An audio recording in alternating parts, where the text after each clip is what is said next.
നമസ്കാരം. 2009 സെപ്റ്റംബർ 15 രാവിലെ ഏകദേശം ഒരു 5 മണിയാവും. ആ സമയത്താണ് അദ്ദേഹത്തിന്റെ കിടക്കയിൽ നിന്ന് എണീക്കുന്നത്. തലേദിവസം അദ്ദേഹത്തിന് ഒരു ബോഡി ക്ഷീണം ഉള്ളതുകൊണ്ട് വീടിന്റെ പുറത്തിട്ടിരുന്ന കട്ടിലാണ് യഥാർത്ഥത്തിൽ അന്ന് തക്വീർ സിംഗ് കിടന്നിരുന്നത്. തക്വീർ അതിരാവിലെ എണീക്കുന്ന സ്വഭാവമുള്ള ആളാണ്. അതുകൊണ്ടാണ് ആ സമയത്ത് എണീറ്റത്. 5 മണിയോടുകൂടി എണീറ്റ തക്വീർ വീടിന്റെ വാതിൽ തുറന്ന് അകത്തേക്ക് കടന്നു.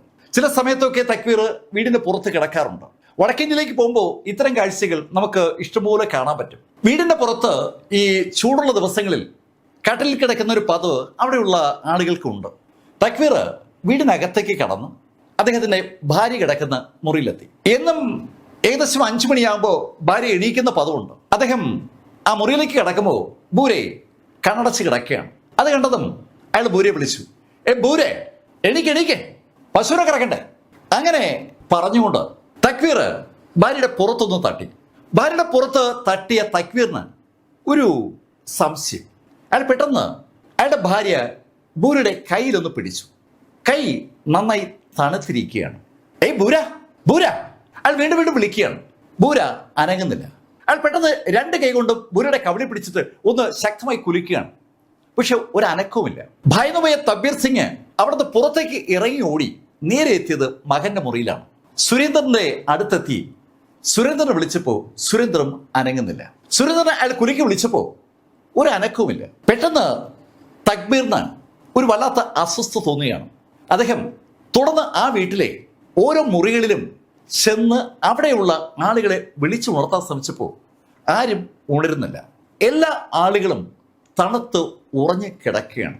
എന്ത് ചെയ്യണമെന്നറിയാതെ അമ്പരന്ന് പോയ തക്വീർ വീടിന് പുറത്തേക്ക് ഓടി അടുത്ത വീടുകളിലേക്ക് ചെന്ന് കാര്യം പറഞ്ഞു. തക്വീർ പറഞ്ഞത് കേട്ട് അവിടേക്ക് ഓടിയെത്തിയ ആളുകളും അക്ഷരാർത്ഥത്തിൽ ഞെട്ടിപ്പോയിരിക്കുകയാണ്. ആ വീടിനകത്ത് പല മുറികളിലായി അനവധി ആളുകൾ കിടപ്പുണ്ട്. ഒരാൾക്കും അനക്കമില്ല. സകലരുടെയും ബോഡി ഏതാണ്ട് തണുത്ത് ഉറഞ്ഞിരിക്കുകയാണ്. അവരുടൻ തന്നെ റോഹ്തക് കൺട്രോൾ റൂമിലേക്ക് വിളിച്ച് കാര്യം പറഞ്ഞു. ഹരിയാനയിലെ റോഹ്തക്കിൽ നിന്ന് അധികം ദൂരത്തല്ലാത്ത ഖബൽപൂർ എന്ന് പറയുന്ന സ്ഥലത്താണ് സംഭവം നടക്കുന്നത്. കൺട്രോൾ റൂമിൽ നിന്ന് ആ നിമിഷത്ത് തന്നെ വിവരം ഖബൽപൂർ പോലീസ് സ്റ്റേഷനിൽ അറിയിച്ചു. രാവിലെ നേരം പുലർന്നു വരുന്നതേ ഉള്ളൂ. ആ സമയത്ത് പോലീസ് സ്റ്റേഷനിൽ വളരെ കുറച്ച് ആളുകളാണ് ഉണ്ടായിരുന്നത്. അവരുടൻ തന്നെ എസ്ഐയും സ്റ്റേഷൻ ഹൗസ് ഓഫീസറെയും വിവരം അറിയിച്ചു. അവരെല്ലാവരും കൂടി പെട്ടെന്ന് തന്നെ സംഘടിച്ച് അതിവേഗം ആ ഖബൽപൂർ ഗ്രാമത്തിലെ ആ വീട്ടിലെത്തി. പോലീസ് അവിടെ എത്തുമ്പോൾ ധാരാളം ആളുകൾ അവിടെ കൂടി നിൽക്കുകയാണ്. ശരിക്കും ഭയപ്പെടുത്തുന്ന ഒരു കാര്യമാണ് SHOയും ടീമോ അറിഞ്ഞിരിക്കുന്നത്. അവരാ വീടിനകത്തേക്ക് കയറുമ്പോൾ ശരിക്കും ഞെട്ടിപ്പിക്കുന്ന ആ കാഴ്ചയുടെ ഭീകരത അവർ തിരിച്ചറിയുകയാണ്. ആ വീട്ടിലെ 7 ആളുകൾ വ്യത്യസ്ത മുറികളിലും തൊട്ടടുത്ത വീട്ടിലുമായി മരിച്ചു കിടക്കുകയാണ്. ഒരു കോമ്പൗണ്ടിനുള്ളിൽ തന്നെയാണ് ആ തൊട്ടടുത്ത വീടുമുള്ളത്. അമ്പരപ്പിക്കുന്ന ആ കാഴ്ച വിശ്വസിക്കാനാവാതെ ആ ബോഡികളിലേക്ക് നോക്കി നിൽക്കുകയാണ് ഇൻസ്പെക്ടറും സ്റ്റേഷൻ ഹൗസ് ഓഫീസറും ഒക്കെ. ശരിക്കും അവര് വളരെ ഞെട്ടിയിട്ടുണ്ട്. പെട്ടെന്നാണ് തക്വീർ പോലീസിനോട് ഒരു കാര്യം സൂചിപ്പിച്ചത്. എന്റെ ചെറുമോളെ കാണാനില്ല എന്ന് തക്വീർ പറഞ്ഞതും പോലീസ് നാട്ടുകാരും ചേർന്ന് ആ പെൺകുട്ടിയെ തിരഞ്ഞു തുടങ്ങി. തക്വീറിന്റെ ചെറുമകൾ സോനത്തെ ആ വീടിനകം മുഴുവൻ തിരക്കുകയാണ്. അങ്ങനെ തിരക്കിയപ്പോഴാണ് വീടിന്റെ മുകളിൽ തട്ടിന്റെ മുകളിൽ നിന്ന് 2 ആളുകളെ പോലീസിന് കിട്ടുന്നത്. 2 ചെറുപ്പക്കാർ അവിടെ നല്ല ഉറക്കത്തിലാണ്. അവരെ പക്ഷേ കുലുക്കി വിളിച്ചപ്പോൾ അവർ 2 പേരും ഉണർന്നു. അവരോട് പോലീസ് ആദ്യം തിരക്കിയത് സോന എവിടെ നിന്നാണ്. പെട്ടെന്ന് പോലീസിനെയും ആളുകളെയൊക്കെ കണ്ട ആ ചെറുപ്പക്കാർ ആകെ കിളി പോയതുപോലെ നിൽക്കുകയാണ്. സർ, സോന താഴെ ഉണ്ടാവും. അങ്ങനെ അവർ പറയുമ്പോഴേക്കും തക്വീർ പോലീസിനോട് പറഞ്ഞു, സർ, അവരിവിടെ ഇലക്ട്രിക് പണിക്ക് വന്നവരാണ്. ഇന്നലെ ലേറ്റായി പോയപ്പോൾ ഇവിടെ തന്നെ ഉറങ്ങാൻ ഞാനാ അവരോട് പറഞ്ഞത്. അങ്ങനെ പറഞ്ഞ തക്വീർ പോലീസിനൊപ്പം വീണ്ടും ആ വീടിന്റെ പരിസരം പരിശോധിച്ചു തുടങ്ങി. അങ്ങനെ പരിശോധിക്കപ്പോഴാണ് തക്വീറിന്റെ മകൻ സുരേന്ദ്രന്റെ ആ വീടിനോട് ചേർന്നുള്ള വീടിന്റെ പുറകിൽ കുളിമുറിയിൽ അവരൊരു കാഴ്ച കാണുന്നത്. ആ ബാത്റൂമിനകത്ത് പൂർണ്ണ നഗ്നയായി ആ പെൺകുട്ടി കിടക്കുകയാണ്, സോന. പോലീസിനൊപ്പം അവിടേക്ക് എത്തിയ തക്വീർ ആ കാഴ്ച കണ്ടതും ഒരു ശബ്ദത്തോടെ താഴേക്ക് വീണു. ആ വൃദ്ധന് സഹിക്കാൻ പറ്റുന്ന ഒരു കാര്യമല്ല അയാൾ കണ്ടിരിക്കുന്നത്. നാട്ടുകാരും പോലീസും ചേർന്ന് ഉടൻ തന്നെ തക്വീറിനെ അവിടുന്ന് പൊക്കിയെടുത്ത് എത്രയും പെട്ടെന്ന് ഹോസ്പിറ്റലിൽ എത്തിക്കാനുള്ള നടപടിയിലേക്ക് കടക്കുകയാണ്. തക്വീറിന്റെ ഹാർട്ട് അറ്റാക്ക് വരാനുള്ള സകല സാധ്യതയും നാട്ടുകാരും പോലീസും കാണുന്നതുകൊണ്ടാണ് അദ്ദേഹത്തെ അതിവേഗം ഹോസ്പിറ്റലിലേക്ക് ഷിഫ്റ്റ് ചെയ്യാൻ വേണ്ടി ആംബുലൻസ് വിളിക്കാൻ പോലീസ് ആവശ്യപ്പെട്ടത്. ഈ സമയത്ത് ആ പെൺകുട്ടിയുടെ അടുത്തേക്ക് കുനിഞ്ഞ് അവളെ പരിശോധിച്ച സമീപത്തുള്ള ഒരു അയൽക്കാരി പെട്ടെന്ന് സർക്കിൾ ഇൻസ്പെക്ടറോട് പറഞ്ഞു, സർ, സ്വരത്തിന് ജീവനുണ്ട്. അത് കേട്ടതും പോലീസുകാർ പെട്ടെന്ന് തന്നെ ഒരു വസ്ത്രം സംഘടിപ്പിച്ച് സ്വരത്തെ പുതപ്പിച്ച് അവളെ ആ കുളിമുറിയിൽ നിന്ന് പുറത്തേക്ക് എടുത്തു. ആളുകൾ വിളിച്ചു പറഞ്ഞ അനുസരിച്ച് ആംബുലൻസുകൾ എത്തിയതും അവർ രണ്ടുപേരെയും ഹോസ്പിറ്റലിലേക്ക് ഷിഫ്റ്റ് ചെയ്തു. സ്വരം കുറേശ്ശെ ശ്വസിക്കുന്നുണ്ടായിരുന്നു. രാവിലെ ആ വാർത്ത ഇങ്ങനെ ശരിക്കും പടർന്നു പിടിക്കുമ്പോഴാണ് അവിടേക്ക് തക്ബീറിന്റെ ഒരു ബന്ധു എത്തുന്നത്. തക്ബീറിന്റെ ഭാര്യയുടെ അമ്മാവൻ ചന്ദ്രബാനാണ് അവിടെ എത്തിയത്. ചന്ദ്രബാനും ചന്ദ്രബാന്റെ സഹോദരിയുടെ മകനും തലേദിവസം രാവിലെ 10 മണി മുതൽ വൈകുന്നേരം 6 മണി വരെ തക്ബീർ സിംഗിന്റെ വീട്ടിലുണ്ടായിരുന്നു. അതായത് 14-ാം തീയതി ആ പകൽ അവരൊരു കാഴ്ച അവിടെ കണ്ടിരുന്നു. ആ കാഴ്ച അവിടെ കാഴ്ചവെച്ചത് തക്ബീറിന്റെ ഇളയ മകൻ കരംബീറാണ്. തക്ബീർ സർക്കാരിൽ നിന്ന് പെൻഷൻ വാങ്ങിയ ഒരു ഉദ്യോഗസ്ഥനാണ്. അദ്ദേഹത്തിന് പെൻഷൻ തുകയായി ലഭിച്ച സംഖ്യയിൽ നിന്ന് 3,60,000 രൂപ കരംബീറാണ് കരസ്ഥമാക്കിയത്. ഇനിയും കുറെ സംഖ്യകളുണ്ട്. ആ സംഖ്യ കൂടി കരംബീറിന് കൊടുത്തില്ലെങ്കിൽ സകലരെയും ഒരു പാഠം പഠിപ്പിക്കുമെന്ന് കരംബീർ തലേദിവസം അവിടെ വീട്ടിൽ നിന്ന് പറയുന്നത് ചന്ദ്രബാൻ കേട്ടിരുന്നു. ഇപ്പോൾ രാവിലെ അവിടെ എത്തിയപ്പോൾ അയാൾ കാണുന്നത് കരംബീർ ഒഴികെയുള്ള ആളുകളൊക്കെ ഡെഡ് ബോഡികളായി മാറിയിരിക്കുന്നതാണ്. അയാൾ തലേദിവസം കണ്ട കാര്യങ്ങളും ഇപ്പോൾ കാണുന്ന കാര്യങ്ങളും തമ്മിൽ കൂട്ടി യോജിപ്പിച്ചപ്പോൾ കരംബീറാണ് കുറ്റവാളിയെന്ന് അങ്ങനെയാണ് ചന്ദ്രബാന് തോന്നിയത്. ചന്ദ്രബാൻ പറഞ്ഞ കാര്യം കേട്ടതും സർക്കിൾ ഇൻസ്പെക്ടറും ടീമും ചേർന്ന് കരംബീറിനെ കസ്റ്റഡിയിലെടുത്തു. കേട്ടുകേൾവിയില്ലാത്ത ഒരു കാര്യമാണ് സംഭവിച്ചിരിക്കുന്നത്. പെൻഷൻ തുകയ്ക്ക് വേണ്ടി സ്വന്തം അമ്മയെയും സഹോദരനെയും സഹോദര ഭാര്യയും മറ്റു മക്കളെയൊക്കെ കൊല്ലുക എന്ന് പറഞ്ഞാൽ അത് ഒരിക്കലും അംഗീകരിച്ചു കൊടുക്കാനോ അനുവദിച്ചു കൊടുക്കാനോ കഴിയുന്ന കാര്യമല്ല. വിവരം ഗ്രാമങ്ങളിൽ നിന്നും ഗ്രാമങ്ങളിലേക്ക് പടരുകയാണ്. 7 പേരാണ് ഒരു വീട്ടിൽ കൊല്ലപ്പെട്ടിരിക്കുന്നത്. ഫോറൻസിക് വിഭാഗം ഇപ്പോൾ സ്ഥലത്തുണ്ട്. അവര് പറഞ്ഞ് ഒരു കാര്യം ഇപ്പോൾ ആളുകൾക്ക് അറിയാം. കന്നുകാലികളെ കെട്ടാനായി ഉപയോഗിക്കുന്ന കയറ് കഴുത്തിൽ മുറുക്കിയാണ് 7 പേരെയും കൊന്നിരിക്കുന്നത്. ആ 7 പേരെയും അങ്ങനെയാണ് കൊന്നതെങ്കിലും അവിശ്വസനീയമായ മറ്റൊരു പ്രത്യേകത അവിടെ ഉണ്ട്. ആ 7 പേരും അവരവരുടെ കിടക്കകളിൽ തന്നെ കിടക്കുകയായിരുന്നു. ആ 7 പേരെ കൊല്ലുന്ന സമയത്ത് അവര് 7 പേരും അനങ്ങിയിട്ടില്ല എന്ന് 100% ഉറപ്പാണ്. പോലീസ് കരംബീറിനെ ചോദ്യം ചെയ്യുന്നതിനിടയിൽ തന്നെ അവരുടെ കണ്ണുകൾ തക്ബീറിലേക്കും കടക്കുകയാണ്. അതേപോലെ ആ മുകളിലുണ്ടായിരുന്ന 2 ഇലക്ട്രീഷ്യന്മാരിലേക്കും അവരുടെ കണ്ണുകൾ കടന്നിട്ടുണ്ട്. ആ വീടിനകത്ത് 4 പേർക്കാണ് ഇപ്പോൾ ജീവനുള്ളത്. ഒന്ന് അർത്ഥബോധാവസ്ഥയിൽ കിടന്ന സോനം, 2 പേർ ആ തട്ടിന്റെ മുകളിലുണ്ടായിരുന്ന ഇലക്ട്രീഷ്യന്മാർ, 4ാമത്തെ ആള് ആ വീടിന്റെ കാരണവ് തക്ബീർ സിംഗ് ആണ്. തക്ബീർ സിംഗ് വീടിന് മുൻവശത്തെ ആ കാട്ടിൽ കിടക്കുമ്പോഴാണ് ഈ സംഭവങ്ങളൊക്കെ ഉണ്ടായിരിക്കുന്നത്. തക്ബീർ ആ വീട്ടിലെ ആളുകളെ തട്ടിയതാണോ അതോ ആരും അറിയാതെ കരംബീർ ആളുകളെ തട്ടിയതാണോ? കരംബീറിന് ഉറങ്ങിക്കിടക്കുന്ന തക്ബീറിന്റെ അടുത്തുകൂടി വീടിനകത്തേക്ക് കടക്കാനും ആ കൃത്യങ്ങൾ ചെയ്യാനും ഒരു ബുദ്ധിമുട്ടും ഉണ്ടായി കാണത്തില്ല. ആ വീടിന്റെ വാതിൽ ചാരിയിട്ടേ ഉണ്ടായിരുന്നുള്ളൂ.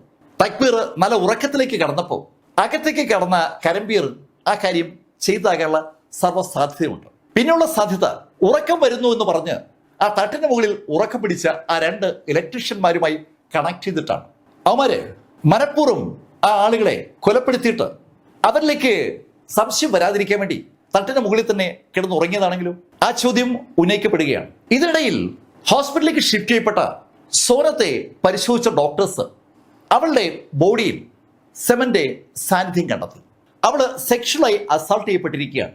ആ വീടിനകത്ത് സോനം സെക്ഷുവലി അസാൾട്ട് ചെയ്യപ്പെട്ടു എന്ന വിവരം പോലീസ് അറിയുന്ന ആ നിമിഷത്തിൽ അവരുടെ സംശയം കരംബീറിൽ നിന്ന് പതുക്കെ മാറുകയാണ്. കരംബീർ അവളുടെ സ്വന്തം അച്ഛന്റെ സഹോദരനാണ്.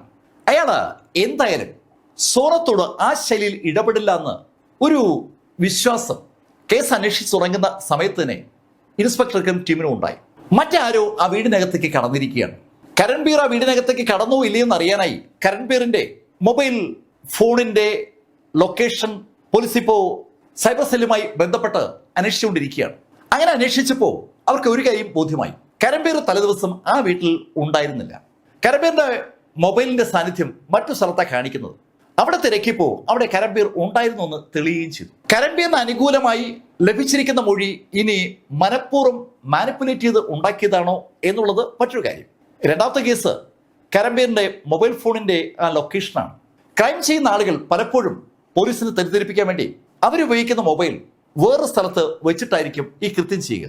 കരംബീർ പ്ലാൻഡ് ആയിട്ട് ഈ കാര്യങ്ങൾ ചെയ്താണെങ്കിൽ ആ സാധ്യത തള്ളിക്കളയാൻ പറ്റില്ല. അയാൾ ആ വീട്ടിലേക്ക് എത്തിയിട്ടില്ല എന്ന് തെളിയിക്കാനായി മറ്റൊരു സ്ഥലത്ത് അയാൾ ഉണ്ടെന്ന് തെളിയിക്കുന്ന ഒരു മൊഴി, മൊബൈൽ ഫോണിന്റെ സാന്നിധ്യം, ഇത് രണ്ടും കരംബീർ മനഃപൂർവ്വം ക്രിയേറ്റ് ചെയ്താണെങ്കിൽ പോലീസിന് അത് പൊളിക്കാൻ ലേശം ബുദ്ധിമുട്ട് വരും. പിന്നെയുള്ളത് മറ്റാരെങ്കിലും ആ വീട്ടിലേക്ക് കടന്നിരിക്കാനുള്ള സാധ്യതയാണ്. പോലീസ് ആ സാധ്യത ഇപ്പൊ കാണുന്നുണ്ട്. ആ വീടിനകത്തുനിന്ന് പല സാധനങ്ങളും മോഷ്ടിക്കപ്പെട്ടിട്ടുണ്ട്. ആ വീടിനകത്തെ അലമാരയ്ക്കുള്ളിൽ സൂക്ഷിച്ചിരുന്ന സ്വർണമാണ് മിസ്സായിരിക്കുന്നത്. ആ വീടിനകത്തുള്ള അലമാരകളുടെയും മേശകളുടെയും ഡ്രോകൾ തുറന്നിരിക്കുകയാണ്. ആ സ്വർണവും പണവും അന്വേഷിച്ചായിരിക്കണം അതിനകത്ത് കടന്ന ആളുകൾ അവ തുറന്നിരിക്കുക. അലമാരയ്ക്കകത്തുനിന്ന് സ്വർണം കിട്ടിയപ്പോ അതുമായി ആ കൊലപാതകികൾ മുങ്ങിയിരിക്കുകയാണ്. എന്തായാലും ഒറ്റയ്ക്ക് ഒരാൾ നടത്തിയ കൊലയല്ല സംഭവിച്ചിരിക്കുന്നതെന്ന് ഒരു ഏകദേശ ധാരണ പോലീസിന് ഉണ്ട്. ഈ സമയത്ത് ഈ 7 ബോഡികളുടെയും ഇൻക്വസ്റ്റ് നടപടികൾ പൂർത്തീകരിച്ച് ആ ബോഡികൾ പോസ്റ്റ്മോർട്ടത്തിന് വേണ്ടി ഹോസ്പിറ്റലിലേക്ക് ഷിഫ്റ്റ് ചെയ്യുകയാണ്. റോഹ്തക് മെഡിക്കൽ കോളേജിലേക്ക് ആ ബോഡികൾ ഷിഫ്റ്റ് ചെയ്യപ്പെടുമ്പോൾ ഒരു വൻ ജനക്കൂട്ടം അവിടെ ഉണ്ട്. സകലരും അറിയുന്ന ആളുകളാണ് മരിച്ചിരിക്കുന്ന ആളുകളൊക്കെ. അതുകൊണ്ട് തന്നെ പലരും വിങ്ങിപ്പൊട്ടുകയാണ്. കുടുംബനാഥനായ തക്വീർ സിംഗ് അപ്പോഴും ഹോസ്പിറ്റലിലാണ്. സോനത്തിന് ബോധം കിട്ടിയതിന്റെ അടിസ്ഥാനത്തിൽ പോലീസ് ഹോസ്പിറ്റലിലെത്തി സോനത്തോട് വിവരങ്ങൾ തിരക്കി. അവള് രാത്രി ആഹാരം കഴിച്ച് അവളുടെ കിടക്കയിൽ പോയി കിടന്നതേ അവൾക്ക് ഓർമ്മയുള്ളൂ. ഉണരുമ്പോ അവള് ഹോസ്പിറ്റലാണ്. കിടക്കയിലേക്ക് വീണ അവള് നന്നായി ഉറങ്ങിപ്പോയിരുന്നു. അവള് പറഞ്ഞ ആ സ്റ്റേറ്റ്മെന്റ് സ്വാഭാവികമായിട്ടും പോലീസ് നോട്ട് ചെയ്തു. നേരത്തെ തന്നെ പോലീസ് ഒരു കാര്യം ശ്രദ്ധിച്ചിട്ടുണ്ടായിരുന്നു. ആ മരിച്ചു കിടന്ന 7 പേരും അവരവരുടെ കിടക്കകളിൽ കിടക്കുമ്പോഴാണ് മരണപ്പെട്ടിരിക്കുന്നത്. ഒരു തരത്തിലുള്ള സ്ട്രഗിളും അവർ നടത്തിയിട്ടില്ല. അങ്ങനെ സംഭവിക്കണമെങ്കിൽ ഒരു സാധ്യതയുള്ളൂ.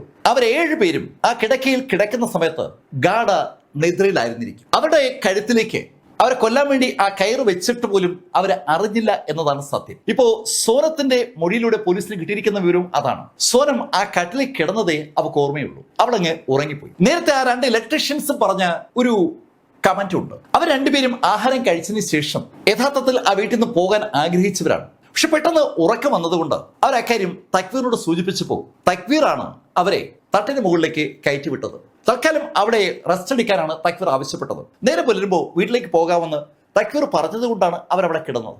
അവരും ആഹാരം കഴിച്ചതിന് ശേഷം പെട്ടെന്ന് ക്ഷീണം തോന്നിയപ്പോൾ ആ തട്ടിന് മുകളിൽ കയറി കിടന്നു എന്ന് അതിന്ന് അനുമാനിക്കാം. പിന്നെയുള്ളത് തക്വീർ സിംഗ് ആണ്. തക്വീർ സിംഗ് ബോധം കെട്ട് ഉറങ്ങിയോ ഇല്ലയോ എന്ന് അറിയണമെങ്കിൽ തക്വീറിന്റെ അവസ്ഥ ഭേദമാകണം. സോനത്തിനടുത്തുനിന്ന് പോലീസ് തക്വീറിന്റെ അടുത്തെത്തുമ്പോൾ തക്വീർ ശരിക്കും സംസാരിക്കാവുന്ന ഒരു കപ്പാസിറ്റിയിലേക്ക് മടങ്ങി എത്തിക്കഴിഞ്ഞു. തക്വീർ പോലീസിനെ കണ്ടതും ആദ്യം ചോദിച്ചത് സോനത്തെ കുറിച്ചാണ്. മിസ്റ്റർ തക്വീർ സിംഗ്, ആ സോനത്തിന് ഒന്നും സംഭവിച്ചിട്ടില്ല, അവള് സേഫാണ്. അത് കേട്ടപ്പോഴാണ് തക്വീറിന്റെ ശ്വാസം നേരെ വീണത്. തക്വീറിനോട് പോലീസ് കാര്യങ്ങൾ തിരക്കി തുടങ്ങി. പോലീസിനെ അറിയേണ്ടത് തലേദിവസം രാത്രിയിലെ സംഭവങ്ങളാണ്. തലേദിവസം രാത്രിയിൽ തക്വീർ പുറത്തെ കെട്ടിൽ ഇരിക്കുമ്പോഴാണ് അയാൾക്ക് ആഹാര സാധനമൊക്കെ എത്തുന്നത്. ആ ആഹാര സാധനമൊക്കെ കഴിച്ചിട്ട് പാത്രം അവിടെ തന്നെ വെച്ചേക്കാമെന്ന് അയാൾ പറഞ്ഞപ്പോൾ ആഹാരം കൊണ്ടുകൊടുത്ത ആളുകൾ അകത്തേക്ക് പോവുകയും ചെയ്തു. അയാൾക്ക് അകത്തേക്ക് കിടക്കാൻ ഒരു താല്പര്യക്കുറവ് ഉണ്ടാകാനുള്ള കാരണം അയാളുടെ ബോഡിയുടെ അവസ്ഥയാണ്. ശരീരത്തിന് ഒരു ക്ഷീണം. അതുകൊണ്ട് പുറത്തെ കാറ്റ് ഏറ്റ് അവിടെ കിടക്കാമെന്ന് തക്വീർ തീരുമാനിച്ചത്. തക്വീർ പക്ഷെ അന്ന് ആ വീട്ടിൽ നിന്ന് കൊടുത്ത ആഹാരം കഴിച്ചിരുന്നില്ല. അയാൾക്ക് ആഹാരം കഴിക്കാൻ ഒരു താല്പര്യമില്ലായിരുന്നു. രാവിലെ അയാൾ എണീറ്റ് അകത്തേക്ക് ചെന്ന് ഭാര്യ വിളിച്ചുണർത്താൻ ശ്രമിച്ചപ്പോൾ അവള് നല്ല ഉറക്കത്തിലായിരുന്നു. അവളെ ഒന്ന് കുലുക്കി വിളിച്ചപ്പോഴാണ് തക്വീറിന് അവൾക്ക് അനക്കമില്ല എന്ന കാര്യം മനസ്സിലായത്. അങ്ങനെയാണ് അയാൾ ബാക്കി മുറികളിലേക്ക് പോയി സംഭവം അറിയുന്നതും നാട്ടുകാരെ വിവരമറിയിച്ച് അവർ വഴി പോലീസിലേക്ക് വിവരമെത്തുന്നത്. ഇപ്പോ പോലീസിന് ഒരു ഇൻഫർമേഷൻ കൃത്യമായി കിട്ടിയിരിക്കുകയാണ്. തക്വീറിന് കൊടുത്ത ആഹാര സാധനം തക്വീർ കഴിച്ചിട്ടില്ല. ആ ഒരു സംശയം പോലീസിൽ തോന്നുമ്പോഴേക്കും അവിടെ ആ വീട്ടിൽ ഫോറൻസിക് ടീമും വിരൽ അടയാള വിദഗ്ധരും വിശദമായ പരിശോധന നടത്തിക്കൊണ്ടിരിക്കുകയാണ്. അങ്ങനെ പരിശോധന നടത്തുന്നതിനിടയിൽ ഫോറൻസിക് ടീമിലെ വിദഗ്ധർ ആ വീട്ടിലെ അടുക്കളയിൽ ചില പാത്രങ്ങളൊക്കെ ശ്രദ്ധിക്കുകയും അത് കസ്റ്റഡിയിൽ എടുക്കുകയും ചെയ്തിട്ടുണ്ട്. ആ പാത്രങ്ങളിൽ ചിലതൊക്കെ ഫ്രിഡ്ജിനകത്ത് ഇരുന്നവയാണ്. ഫ്രിഡ്ജിനകത്തിരുന്ന ആ പാത്രങ്ങളിൽ ഭക്ഷണ അവശിഷ്ടങ്ങളുണ്ട്. തക്വീർ ആഹാരം കഴിച്ചിട്ടില്ല എന്ന കാര്യം ആ സമയത്ത് ആ പാത്രങ്ങളിൽ കസ്റ്റഡിയിൽ എടുക്കുമ്പോൾ ഫോറൻസിക്കാർക്ക് അറിവുള്ള കാര്യമില്ല. പക്ഷെ അവർക്ക് അവരുടെ ഉള്ളിലിരുന്ന് ആരോ പറയുമ്പോൾ ഒരു തോന്നൽ ആ പാത്രങ്ങൾ കസ്റ്റഡിയിൽ എടുക്കണമെന്ന്. അങ്ങനെയാണ് ആ എല്ലാ പാത്രങ്ങളും അവര് പരിശോധനയ്ക്ക് വേണ്ടി കസ്റ്റഡിയിലേക്ക് മാറ്റിയത്. അങ്ങനെ മാറ്റിയ സാധനങ്ങളുടെ കൂട്ടത്തിൽ പാലുമുണ്ട്. പാല് തിളപ്പിച്ച പാത്രം, പാല് കുടിച്ച ഗ്ലാസുകൾ, അതൊക്കെ അവിടെ ഇരിക്കുകയാണ്. ഗ്ലാസുമായി അടുക്കളയിലെത്തിയ ആ വ്യക്തികൾ ഗ്ലാസ് അവിടെ അടുക്കളയിലെ ആ പ്ലാറ്റ്ഫോമിൽ തന്നെ വെച്ചിട്ട് തിരിച്ചു പോയിരിക്കുകയാണ്. ആ ഗ്ലാസ് കുടിക്കുന്ന ഓരോരുത്തരും കഴുകുകയോ അല്ലെങ്കിൽ ആരെങ്കിലും ഒരാളെടുത്ത് കഴുകുകയോ ചെയ്യുമല്ലോ. എന്തായാലും ആ ഗ്ലാസ് കഴുകുന്ന പ്രക്രിയ നടന്നിട്ടില്ല. എന്തായിരിക്കാം അതിന്റെ കാരണം? അതറിയണമെങ്കിൽ ആ ഗ്ലാസും പരിശോധനയ്ക്ക് വിധേയമാക്കണം. ആ പാല് കുടിച്ച എല്ലാ ഗ്ലാസുകളും അങ്ങനെയാണ് ഫോറൻസിക് ടീം കസ്റ്റഡിയിലേക്ക് എടുക്കുന്നത്. അതിനു പുറമെ അവർക്ക് കസ്റ്റഡിയിൽ എടുക്കാൻ പറ്റിയത് തക്ബീർ കിടന്ന കട്ടിലിന്റെ അടിയിലിരിക്കുന്ന പാത്രങ്ങളാണ്. തക്ബീറിന്റെ പ്രസ്താവന അനുസരിച്ച് തക്ബീർ ആഹാരം കഴിച്ചിട്ടേയില്ല. ആ ആഹാര സാധനങ്ങളൊക്കെ അതുപോലെ തന്നെ അയാളുടെ കട്ടിലിനടിയിൽ പാത്രങ്ങൾ ഇരിക്കുകയാണ്. കൂട്ടത്തിൽ ആ പാലുമുണ്ട്. അതും ഫോറൻസിക് ടീം അവരുടെ ശേഖരത്തിലേക്ക് മാറ്റി. ഇതെല്ലാം പരിശോധനയ്ക്ക് വിധേയമാക്കപ്പെടേണ്ടതാണ്. തുടർന്ന് പോലീസ് നടത്തിയ അന്വേഷണത്തിൽ അവർക്ക് വേറെ ചില കാര്യങ്ങളിലൂടെ കിട്ടുകയാണ്. അത് ഈ ഫിംഗർ പ്രിന്റ് വിദഗ്ധരുടെ സഹായത്താലാണ് കിട്ടിയത്.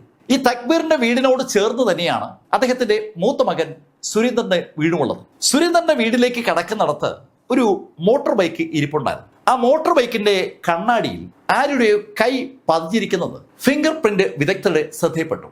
ആ ലേഡി വളരെ ശ്രദ്ധാപൂർവം ആ ഫിംഗർ പ്രിന്റ് അതിൽ നിന്ന് ശേഖരിക്കുകയും ചെയ്തു. ഈ സമയത്ത് ഫോറൻസിക് ടീം ഇത്തരം വിവരങ്ങളൊക്കെ ശേഖരിച്ചുകൊണ്ടിരിക്കുമ്പോൾ പോലീസ് തക്ബീറിന്റെ ഭാര്യയുടെ അമ്മാവൻ ചന്ദ്രപാലിന്റെ പരാതി പ്രകാരം തക്ബീറിന്റെ ആ ഇളയ മകനെ വിശദമായി ചോദ്യം ചെയ്തുകൊണ്ടിരിക്കുകയാണ്. നേരത്തെ അയാളുടെ മൊബൈൽ ടവർ ലൊക്കേഷനും അതുപോലെ ഒരു ദൃക്സാക്ഷി മൊഴിയും കരംബീറിന് അനുകൂലമായി ഉണ്ടെങ്കിലും അയാളെ ഇതുവരെയും പോലീസ് വിട്ടിട്ടില്ല.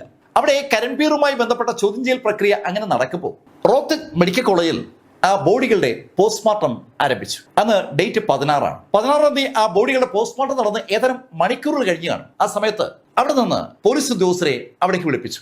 16-ാം തീയതി ആ 7 ബോഡികളുടെയും പോസ്റ്റ്മോർട്ടം നടന്നു. പോസ്റ്റ്മോർട്ടത്തിന് നേതൃത്വം വഹിച്ച പ്രൊഫസർ അത് കഴിഞ്ഞതും അന്വേഷണ ഉദ്യോഗസ്ഥന്മാരെ അവരുടെ അടുത്തേക്ക് വിളിപ്പിച്ചു. ആ ബോഡികളിൽ കണ്ട ഒരു പൊതു സ്വഭാവം പോലീസിനോട് പറയാൻ വേണ്ടിയാണ് അവരെ വിളിപ്പിച്ചത്. 7 ആളുകളും മരിച്ചിരിക്കുന്നത് കഴുത്തിൽ കന്നുകാലിയിൽ കെട്ടുന്ന കയറ് വലിച്ച് മുറുക്കി തന്നെയാണ്.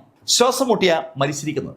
ആ 7 പേരും മരിക്കുന്ന സമയത്ത് 7 പേർക്കും ബോധം ഉണ്ടായിരുന്നില്ല എന്ന ഒരു കണ്ടെത്തലാണ് പോസ്റ്റ്മോർട്ടം ചെയ്ത ഡോക്ടേഴ്സ് സംയുക്തമായി കണ്ടെത്തിയിരിക്കുന്നത്. അവർ ആ സാധ്യത അനവധി തവണ പരിശോധിച്ചിരുന്നു.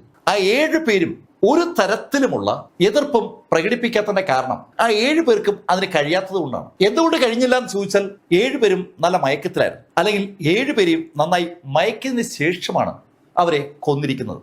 അവരുടെ ബോഡിയിലേക്ക് ആ ആളുകൾ മയക്കാൻ കപ്പാസിറ്റി ഉള്ള എന്തോ പദാർത്ഥം കടന്നിട്ടുണ്ട്. ആ പദാർത്ഥം കടന്നിരിക്കാൻ സാധ്യത തലേദിവസം കഴിച്ച ആഹാരത്തിലൂടെയാണ്. തക്ബീർ സിംഗ് ആ ആഹാരം കഴിച്ചിട്ടില്ല, അതുപോലെ പാലും കുടിച്ചിട്ടില്ല. അതുകൊണ്ട് തന്നെ തക്ബീർ ഉറങ്ങിയിട്ടുമില്ല, തക്ബീർ കൊല്ലപ്പെട്ടിട്ടുമില്ല. ബാക്കി 7 പേരും മരണപ്പെട്ടിരിക്കുന്നു. 8-ാമത്തെ ആള് സോനം അബോധാവസ്ഥയിൽ നിന്ന് കഷ്ടിച്ച് രക്ഷപ്പെട്ടിരിക്കുകയാണ്. സോനത്തെ കൊല്ലുന്നതിന് പകരം റേപ്പ് ചെയ്യാനായി അക്രമികൾ തീരുമാനിച്ചത് കൊണ്ടാണ് അവൾ ഭാഗ്യത്തിന് രക്ഷപ്പെട്ടത്. ഡോക്ടേഴ്സിന്റെ നിഗമനം ആ ശൈലിയില. എക്സാക്റ്റ് ആയിട്ട് എന്ത് പദാർത്ഥമാണ് ആ വ്യക്തികളുടെ ബോഡിയിലേക്ക് കടന്നെന്ന് അറിയണമെങ്കിൽ രാസപരിശോധന ഫലം വരണം. ശരീരഭാഗങ്ങളുടെ രാസപരിശോധന ഫലം വരാൻ എന്തായാലും ഏതാനും ദിവസങ്ങൾ പിടിക്കും. അതിനിടയിലാണ് ഫോറൻസിക് ടീം കളക്ട് ചെയ്ത ആ വീട്ടിലെ ഭക്ഷണ സാധനങ്ങളും പാലും ഒക്കെ രാസപരിശോധന ലാബിൽ പരിശോധിച്ചതിന്റെ റിപ്പോർട്ട് വരുന്നത്. കഴിച്ച ഭക്ഷണങ്ങളിൽ ഒന്നും തന്നെ ഒരു പ്രശ്നം ഉണ്ടായിരുന്നില്ല. പക്ഷെ പാലിൽ അതായിരുന്നില്ല സ്ഥിതി. പാലിനകത്ത് ലാർപോസ് 2 എന്ന ഒരു പദാർത്ഥം കടന്നിട്ടുണ്ട്. അത് ശരിക്കും ഒരു സെഡേറ്റീവ് ആണ്. നെർവസ് സിസ്റ്റത്തിനെ ബാധിക്കുന്ന ആ സെഡേറ്റീവ് ഒരു ഡോക്ടറുടെ കുറിപ്പടിയോടുകൂടി മാത്രം വാങ്ങാനും ഉപയോഗിക്കാനും കഴിയുന്ന ഒരു സംഭവമാണ്. അത് വളരെ കൂടിയ അളവിൽ പാലിനകത്ത് കലർത്തിയിട്ടുണ്ടായിരുന്നു. അതാണ് ആ വീട്ടിലെ ആളുകളുടെ ഉറക്കം വരുത്തി വെച്ചത്. വളരെ വ്യക്തമാണ് ഇപ്പോ പോലീസിന് കിട്ടിയിരിക്കുന്ന ഇൻഫർമേഷൻ. ആ പാലിനകത്ത് പെട്ടെന്ന് നാടിഞരമ്പുകളെ നിശ്ചലമാക്കുന്ന മയക്കുന്ന ആ ലാർപോസ് 2 കലർത്തിയ വ്യക്തി വളരെ ബോധപൂർവമായിട്ട് ഒരുക്കിയ കെണിയിൽ അവിടെയുള്ള ആളുകൾ പെട്ടിരിക്കുകയാണ്. ആരായിരിക്കാം? ആ ലാർപോസ് 2 എവിടെയാണ് കലർത്തിയതെന്നും ഇപ്പൊ പോലീസിന് അറിയാം. അത് പാലിലാണ്. തലേദിവസം രാത്രി പാലുണ്ടാക്കിയത് ആര് എന്നറിഞ്ഞാൽ കഥയ്ക്ക് ഒരു പരിസമാപ്തിയാവും. പക്ഷെ അവിടെ ഒരു വിഷയമുണ്ട്. ആ വീടിനകത്ത് ഉണ്ടായിരുന്നതിൽ ഒരാൾ മാത്രമാണ് ശരിക്കും ലാർപോസ് 2 അടങ്ങിയ ആ പാല് കുടിക്കാത്തത്. അത് ആ വീടിന്റെ കാരണവർ തക്ബീർ സിംഗ് ആണ്. ബാക്കി ആ മരിച്ച 7 പേരും റേപ്പ് ചെയ്യപ്പെട്ട സോനവും പിന്നെ ആ തട്ടിന് മുകളിലുണ്ടായിരുന്ന ഇലക്ട്രീഷ്യൻസും ആ പാല് കുടിച്ചവരാണ്. അവരൊക്കെ രാത്രി ബോധം കെട്ട് ഉറങ്ങിയവരാണ്. 7 പേർ കൊല്ലപ്പെട്ടു. 2 ആളുകൾ തട്ടിന് മുകളിൽ അബോധാവസ്ഥയിലായിരുന്നു. 10-ാമത്തെ ആള് ശരിക്കും ക്രൂരമായി പീഡിപ്പിക്കപ്പെട്ട് ആ ബാത്റൂമിലും ഉണ്ടായിരുന്നു. ജീവിച്ചിരിക്കുന്നത് ഫലത്തിൽ 4 പേരാണ്. ആ 4 പേരിൽ ആരെങ്കിലുമാണ് ഈ പാലിൽ ആ ലാർപോസ് കലർത്തിയതെങ്കിൽ പോലീസിന് പ്രതിയെ പിടിക്കാൻ ഒരു ബുദ്ധിമുട്ടുമില്ല. പക്ഷെ മരിച്ച 7 പേരിൽ ആരെങ്കിലുമാണ് അത് കലർത്തിയതെങ്കിൽ സംഭവം പെട്ടത് തന്നെയാണ്. അങ്ങനെയാണെങ്കിൽ പോലീസിന്റെ ആ കഥ ആകെ മാറുകയാണ്. ഉറങ്ങാനുള്ള മരുന്ന് പാലിൽ കലക്കി കുടിച്ചതിന് ശേഷം അബോധാവസ്ഥയിലേക്ക് കടന്ന ആളുകളെ ആരോ ഒരാൾ കൊന്നിട്ടുണ്ട്. ആ ആൾ ഇപ്പോൾ എന്തായാലും ജീവനോടെ ഉണ്ടാവും. ആ ആളെ കിട്ടിയാലും കഥയ്ക്ക് ഒരു പരിസമാപ്തി ഉണ്ടാക്കാം. അങ്ങനെ രണ്ട് സാധ്യതകളെ കുറിച്ച് പോലീസ് ആലോചിക്കുമ്പോഴാണ് സ്റ്റേഷനിലേക്ക് സാക്ഷാൽ തക്വീർ സിംഗ് വരുന്നത്. അദ്ദേഹം ആശുപത്രിയിൽ നിന്ന് ഡിസ്ചാർജ് വാങ്ങി നേരെ എത്തിയത് പോലീസ് സ്റ്റേഷനിലേക്കാണ്. തക്വീറിന് ഒരു പരാതിയുണ്ട്. തക്വീർ അവിടെ ആശുപത്രിയിലായിരിക്കുന്ന സമയത്ത് അയാളുടെ ഭാര്യയുടെ അമ്മാവൻ നൽകിയ പരാതിയെക്കുറിച്ച് വ്യക്തമായി അറിഞ്ഞിട്ടുണ്ട്. ഭാര്യയുടെ അമ്മാവൻ കൊടുത്തിരിക്കുന്ന പരാതിയിൽ പ്രതി ചേർക്കപ്പെട്ടിരിക്കുന്നത് തക്വീറിന്റെ മകനാണ്. മകൻ ഇപ്പോഴും പോലീസ് കസ്റ്റഡിയിലാണ്. അതുകൊണ്ടാണ് തക്വീർ സ്റ്റേഷനിലേക്ക് വരുന്നത്. അവിടെ എത്തിയ തക്വീർ പോലീസിനോട് വളരെ വ്യക്തമായും അദ്ദേഹത്തിന്റെ അഭിപ്രായം രേഖപ്പെടുത്തുകയാണ്. എന്റെ മകൻ കരംപീർ നിങ്ങൾ പറയുന്ന പോലെ ഒരു കുറ്റകൃത്യം ചെയ്തു എന്നുള്ളത് ശുദ്ധ കളവാണ്. അവൻ അങ്ങനെ ചെയ്യത്തില്ല. എന്റെ ഭാര്യയുടെ അങ്കിളാണ് ചന്ദൻപാൽ. ചന്ദൻപാലിന്റെ പരാതിയുടെ ബേസ് എനിക്ക് മനസ്സിലാകും. പക്ഷേ ചന്ദൻപാൽ ആകെ തെറ്റിദ്ധരിച്ചിട്ട് പരാതി കൊടുത്തിരിക്കുന്നത്. ഞാനാ എന്റെ മോന് എന്റെ പെൻഷൻ തുക കൊടുത്തത്. അവൻ ചന്ദൻപാൽ ആരോപിക്കുന്ന പോലെ കുറ്റകൃത്യങ്ങൾ ചെയ്യുന്ന ഒരാളെ അല്ല. അങ്ങനെ തക്വീർ സിംഗ് പറഞ്ഞതും ഇൻസ്പെക്ടർ തക്വീറിനോട് ചോദിച്ചു, മിസ്റ്റർ തക്വീർ, നിങ്ങളുടെ ഭാര്യയും മക്കളും ചെറുമക്കളും ഉൾപ്പെടെ 7 ആളുകളാ ക്രൂരമായി കൊല ചെയ്യപ്പെട്ടിരിക്കുന്നത്. ആ കൊല ചെയ്ത ആളെ അല്ലെങ്കിൽ ആളുകളെ പിടികൂടുക എന്നുള്ളത് ഇപ്പോൾ സർക്കാരിന്റെ ഏറ്റവും പ്രധാനപ്പെട്ട ദൗത്യങ്ങളിൽ ഒന്നാണ്. നിങ്ങൾ അതിനോട് സഹകരിക്കണം. നിങ്ങളുടെ മകനെ രക്ഷിക്കാനുള്ള നിങ്ങളുടെ യത്നം ഞങ്ങൾക്ക് മനസ്സിലാകുന്നുണ്ട്. അത് കേട്ടപ്പോൾ തക്വീർ പറഞ്ഞു, സർ, എന്റെ മകനെ രക്ഷിക്കുക എന്നതല്ല എന്റെ ലക്ഷ്യം. എന്റെ വീട്ടിൽ ഈ ക്രൈം നടത്തിയ ആളെ പിടികൂടുക എന്നുള്ളതാണ്. സർ, എനിക്ക് ഒരാളെ സംശയമുണ്ട്. ആരെ? സർ, അത് എന്റെ ചെറുമകൾ സോനമാണ്. സോനോ? അതെ സർ, സോനത്തെ എനിക്ക് സംശയമുണ്ട്. അവളുടെ ബോയ് ഫ്രണ്ടുമായി ഉണ്ടാക്കിയിരിക്കുന്ന അടുപ്പം ഞങ്ങൾക്കൊരു പ്രശ്നം ആയി മാറിയിട്ട് കുറെ നാളുകളായി. അവളുടെ ബോയ് ഫ്രണ്ട് ജാട്ട് സമുദായക്കാരനാണ്. ഞങ്ങൾ ഒരിക്കലും ഒരു ജാട്ട് സമുദായക്കാരനെ ഞങ്ങളെ കുടുംബത്തിലേക്ക് കയറ്റില്ല എന്ന് അവർക്ക് നന്നായിട്ട് അറിയാം. മിസ്റ്റർ തക്വീർ, താങ്കൾ എന്തായി പറഞ്ഞു വരുന്നത്? ഇൻസ്പെക്ടർ, സോനം ക്ലാസ്സിന് പോകാതെ അവരുടെ കൂട്ടുകാരനുമായി കറങ്ങി നടക്കുന്നത് ഞങ്ങൾ കണ്ടതു മുതലാണ് വിഷയം ആരംഭിക്കുന്നത്. ഞങ്ങൾ അവളുടെ പഠിത്തമൊക്കെ അവസാനിപ്പിച്ച് അവളെ ഞങ്ങളുടെ വീട്ടിൽ തന്നെ താമസിപ്പിക്കുകയായിരുന്നു. ഞങ്ങളുടെ അനുവാദമില്ലാതെ അവൾക്ക് വീട്ടിന് പുറത്തേക്ക് പോകാൻ പറ്റുമായിരുന്നില്ല. പക്ഷെ എന്നിട്ടും അവനുമായി കമ്മ്യൂണിക്കേറ്റ് ചെയ്യുമായിരുന്നു. അവനെ കോൺടാക്ട് ചെയ്യാതിരിക്കാൻ വേണ്ടി അവളുടെ കയ്യിൽ ഉണ്ടായിരുന്ന ഫോണ് ഞങ്ങൾ വാങ്ങിച്ചു വെച്ചതിന് ശേഷവും അവനെ കോൺടാക്ട് ചെയ്തിരുന്നു. അങ്ങനെ കോൺടാക്ട് ചെയ്തത് അവൾക്ക് മാത്രം പരിചയമുള്ള എന്തോ ഒരു സിസ്റ്റം വഴിയാണ്. മൊബൈൽ ഫോൺ തന്നെയാണ് അവൾ ഉപയോഗിച്ചത്. പക്ഷെ ആ മൊബൈൽ ഫോൺ ഉപയോഗിക്കാനായിട്ട് അവൾക്കൊരു സിം വേണമല്ലോ. ആ സിം രഹസ്യമായി സംഘടിപ്പിച്ചതാണ്. അവളുടെ ഫോണിലെ സിം ഞങ്ങൾ ഊരി മാറ്റിയിട്ട് ഫോൺ അവൾക്ക് കൊടുത്തിരുന്നതാണ്. പക്ഷെ ആ ഫോണിൽ അവൾ വേറെ സിം ഇട്ട് വിളിച്ചിട്ടുണ്ട്. അവൾ വീടിന് പുറത്തേക്ക് പോയിട്ടില്ലെങ്കിലും അവൾക്ക് സിം വീട്ടിൽ കിട്ടിയെന്ന് വ്യക്തമാണ്. തക്വീർ, നിങ്ങൾ അത് അറിഞ്ഞിട്ടും എന്തുകൊണ്ട് പിന്നെ തടുത്തില്ല? സർ, അത് ഒരു ഊഹം മാത്രമാണ്. ഞങ്ങൾ അവളുടെ ഫോൺ പരിശോധിക്കുമ്പോഴൊന്നും അതിനകത്ത് സിം ഉണ്ടായിരുന്നില്ല. പക്ഷെ അവള് സിം ഇട്ട് വിളിച്ചിരുന്നു. അങ്ങനെ തക്വീർ പറഞ്ഞതും പോലീസ് അയാളോട് ചോദിച്ചു, അങ്ങനെ സംശയം ഉണ്ടായിരുന്നെങ്കിൽ നിങ്ങൾക്ക് ആ ഫോൺ എടുത്ത് മാറ്റിയ പോരായിരുന്നു? സർ, അവസാനം ഞങ്ങൾ അതും ചെയ്തു. പക്ഷെ എന്നിട്ടും അവള് കോൺടാക്ട് ചെയ്തു എന്നാണ് ഞങ്ങൾക്ക് തോന്നുന്നത്. അവനൊരു ക്രിമിനലാ. അവനുമായി കൂട്ടുചേർന്ന എന്റെ കുടുംബത്തിലെ എല്ലാവരെയും വകവരുത്തിയതാണ്. എന്നെയും വകവരുത്താൻ അവളെ ടാർഗറ്റ് ഇട്ടതെന്നാണ്. പക്ഷെ അന്ന് എനിക്ക് ബോഡിക്ക് നല്ല സുഖമില്ലാത്തത് കൊണ്ടാണ് ഞാൻ വീടിന് പുറത്ത് കിടന്നത്. അതുകൊണ്ട് മാത്രമാണ് എനിക്ക് പാല് കുടിക്കാൻ തോന്നാതിരുന്നത്. ഞാൻ പാല് കുടിച്ചില്ല എന്ന് പൂർണ്ണ ബോധ്യം അവക്കുള്ളത് കൊണ്ടാണ് എന്നെ ആ രാത്രി കൊല്ലാതിരുന്നത്. അത്രയും തക്വീർ പറഞ്ഞപ്പോ പോലീസ് അപ്പരപ്പോടെ തക്വീറോട് ചോദിക്കുകയാണ്, അല്ല തക്വീർ, താങ്കൾ എന്തൊക്കെയായി പറഞ്ഞു വരുന്നത്? സോനം അതിക്രൂരമായി റേപ്പ് ചെയ്യപ്പെട്ട് നഗ്നയായി അവിടെ ആ കുളിമുറി കിടന്നത് താങ്കൾ കണ്ടതാണ്. അവളും നിങ്ങൾക്ക് ലഭിച്ച അതേ പാല് കുടിച്ചിട്ടാണ് അബോധാവസ്ഥയിലായത്.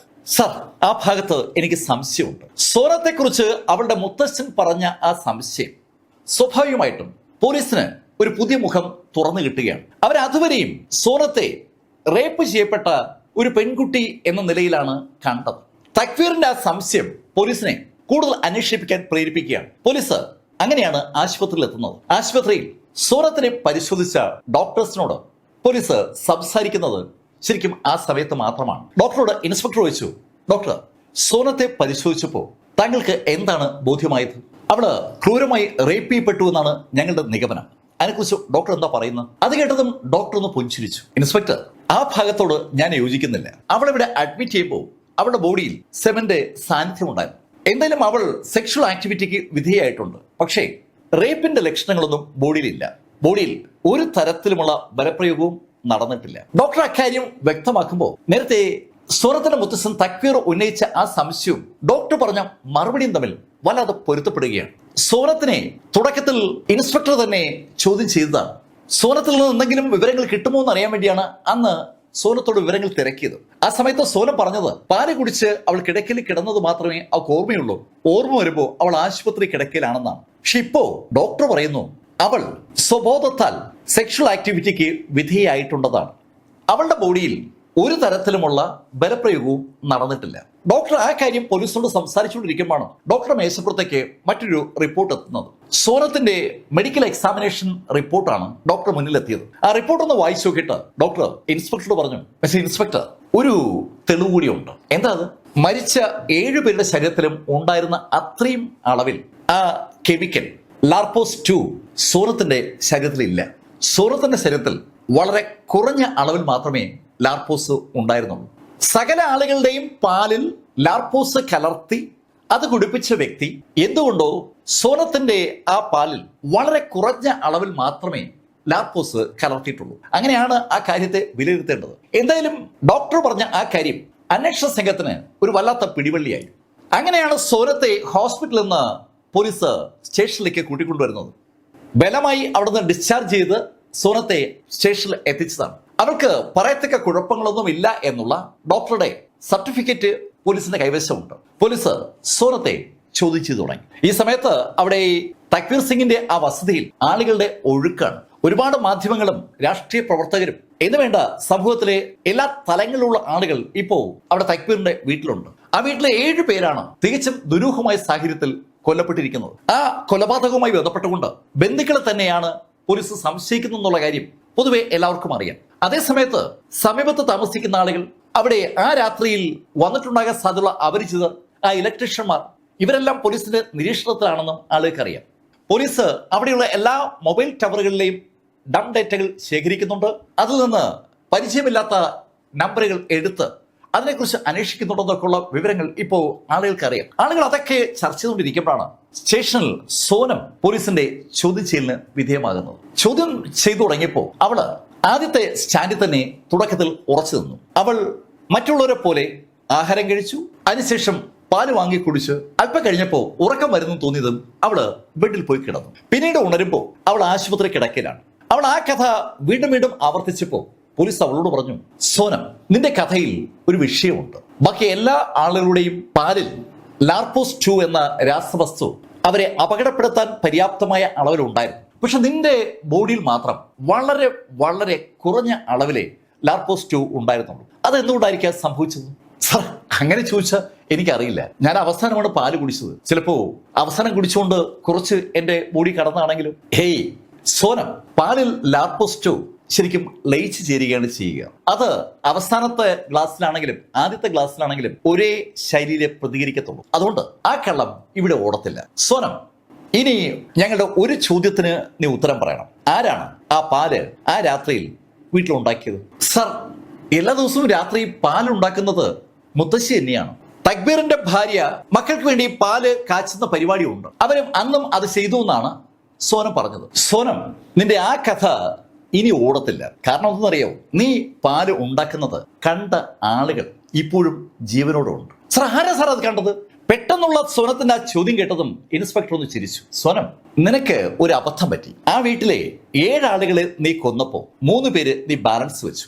2 പേര് തട്ടുമുറത്തും ഒരാളെ വീടിന് പുറത്തും. അവർ നീ പാല് തിളപ്പിക്കുന്ന രംഗം കണ്ടു കാണും എന്നുള്ള കാര്യം നീ എന്തേ ഓർക്കാത്തത്? ഇൻസ്പെക്ടർ അങ്ങനെ ചോദിച്ചതും സോനത്തിന്റെ മുഖം ശരിക്കും വിളറി. അവൾ ഒരിക്കലും പ്രതീക്ഷിക്കാത്ത ഒരു ചോദ്യമാണ് ഇപ്പോ ഇൻസ്പെക്ടർ ചോദിച്ചത്.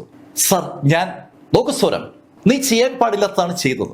എന്താവശ്യത്തിന് വേണ്ടിയാണെങ്കിലും സ്വന്തം വീട്ടിലെ മുഴുവൻ ആളുകളെയും കൊലപ്പെടുത്താൻ നീ എടുത്ത ഈ തീരുമാനം ഒരു കാരണവശാലും ന്യായീകരിക്കാവുന്നതല്ല. നിന്റെ വീട്ടിൽ നീ ഒഴികെ ബാക്കി 3 പേര് കൂടി മരിക്കാതെ ഉണ്ടായിരുന്നു. അവർ നിനക്കെതിരെയുള്ള തെളിവുകൾ ഞങ്ങൾക്ക് നൽകിയിട്ടുണ്ട്.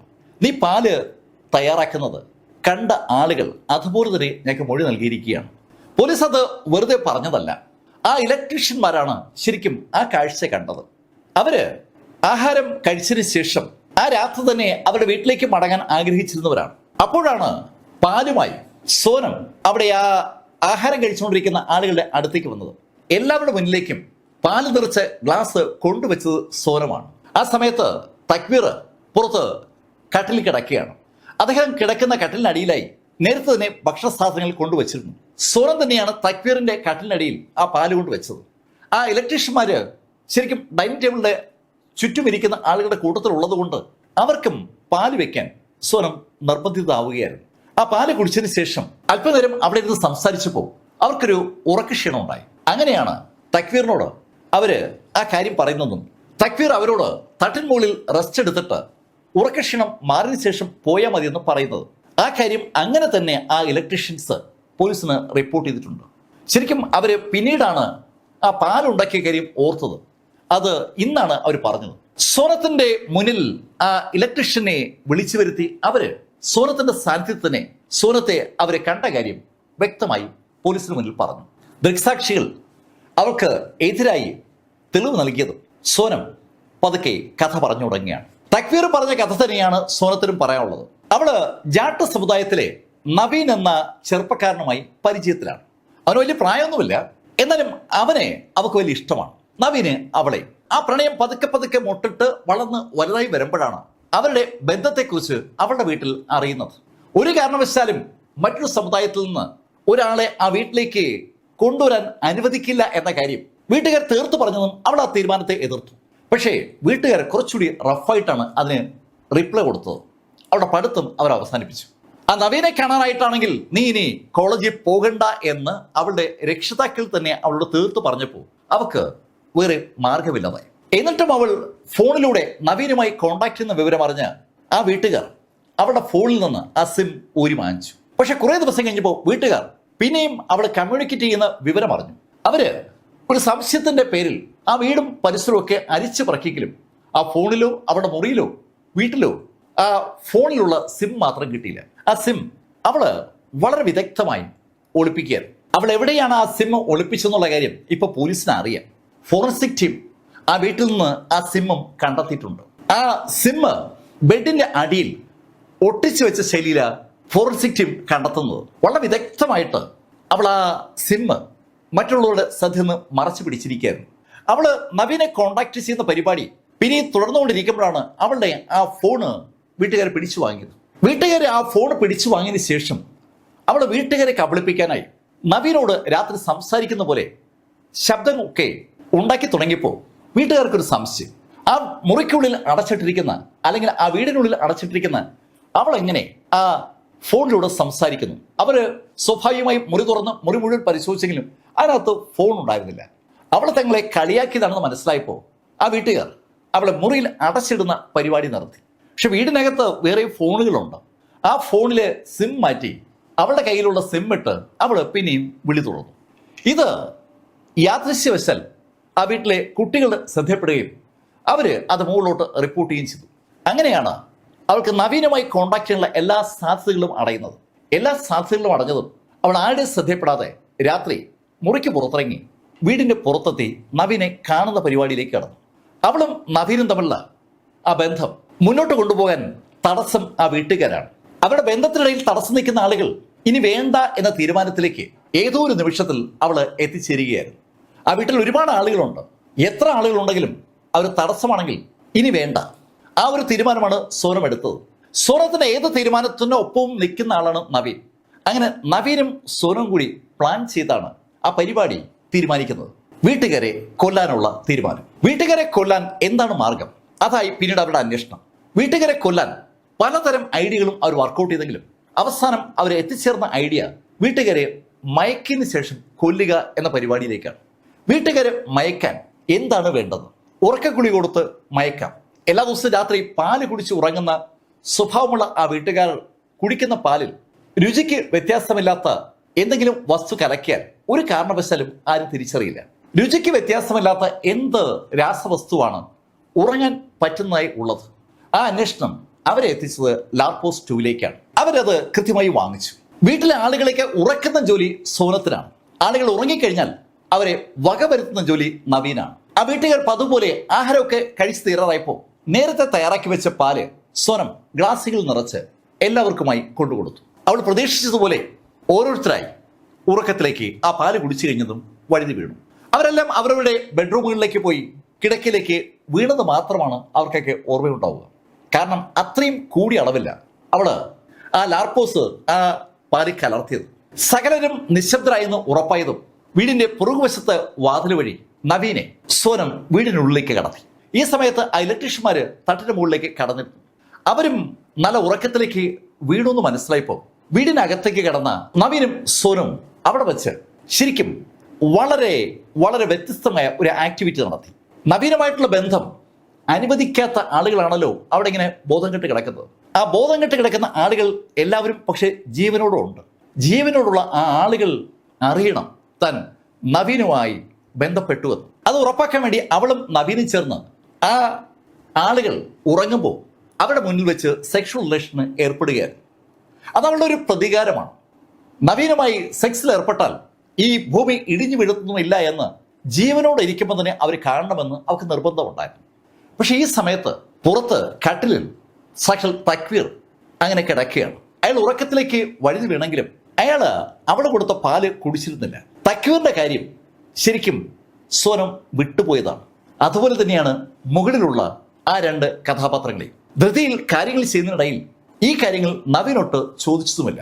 2 ദിവസമായി അവിടെ ഇലക്ട്രിക് പണിയിൽ ഏർപ്പെട്ടിരുന്ന ആ ചെറുപ്പക്കാർ വൈകുന്നേരത്തോടെ പോയി കാണും എന്ന ധാരണയായിരുന്നു നവീൻ ഉണ്ടായിരുന്നത്. അവർ മുകളിൽ അബോധാവസ്ഥയിൽ കിടക്കുകയാണെന്നുള്ള കാര്യം സോനം നവീനോട് പറയാൻ വിട്ടുപോയി. അതുപോലെ തന്നെയാണ് പുറത്തു കിടക്കുന്ന അവളുടെ മുത്തശ്ശന്റെ കാര്യം. പുറത്തു കിടക്കുന്ന അദ്ദേഹവും പാല് കുടിച്ച് നല്ല ഉറക്കത്തിലായിരിക്കുമെന്ന് സോനത്തിന് അറിയാം. അതുകൊണ്ടുകൂടിയാണ് അവള് പുറത്തേക്ക് നോക്കാതിരുന്നത്.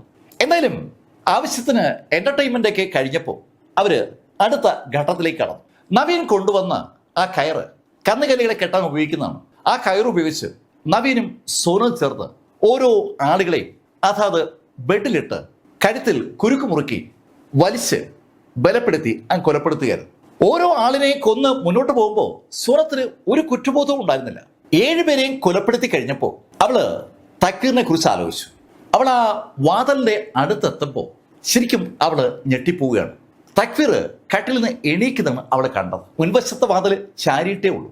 തക്വീറിന് കിടന്നിട്ടൊരു സുഖം വരാത്തോണ്ട് അയാൾ ഇടയ്ക്കൊന്ന് എണീറ്റതാണ്.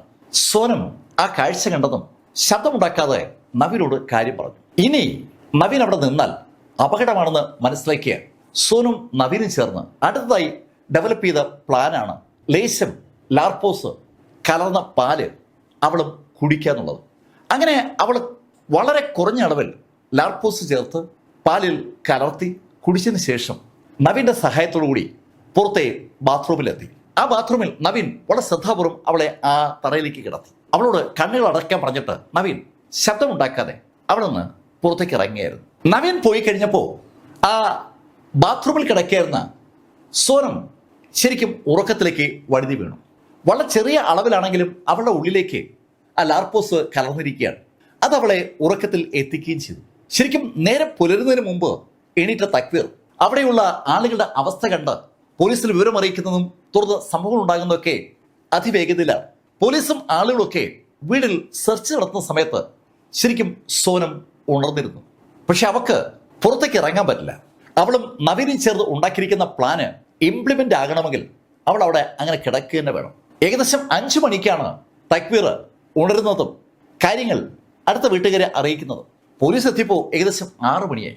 5 മണിക്ക് തന്നെ സോനും ഉണർന്നിരുന്നു. 1 മണിക്കൂറായിട്ട് അവൾ വെയിറ്റ് ചെയ്യാണ് ആരെങ്കിലും അവളെ തിരക്കി അവിടെ എത്താൻ വേണ്ടി. മണി 6 ആയി, 6:15 6:30 6:45 പോലീസ് യഥാർത്ഥത്തിൽ ആ ബാത്റൂം കണ്ടെത്തുന്നത്.